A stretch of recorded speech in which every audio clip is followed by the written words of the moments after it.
नीयत से खुशहाली निकल आई, तू चली गई तो क्या हुआ, मेरे जेब से तेरे कान की बाली निकल आई। तो कहना होगा कि मोहब्बत का घना बादल बना देता तो अच्छा था, मोहब्बत का घना बादल बना देता तो अच्छा था, मुझे उस आँख का काजल बना देता तो अच्छा था, तुझे पाने की ख्वाहिश मुझे जिंदा नहीं छोड़ेगी, हे खुदा तू उनके प्यार में मुझे पागल बना देता तो अच्छा था। तो आइए मैं चाहता हूँ एक प्यारी सी ताली हो जाए अब तमाम मेहमानों से, अब तमाम अतिथियों से। आइए इस मंच के माध्यम से बड़ा खूबसूरत सा अंदाज होगा, प्यारा सा गीत, प्यारा सा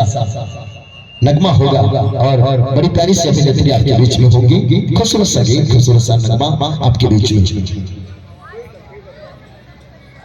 कहना चाहूंगा कि टूटने और बिखरने का चरण मांग लिया, टूटने और बिखरने का चरण मांग लिया, हमने हालात से शीशे का भवन मांग लिया, हम भी थे खड़े तकदीर के दरवाजे पर, लोग दौलत पर गिरे और हमने मेहमान मांग लिया साहब, हमने मेहमान मांग लिया साहब। आई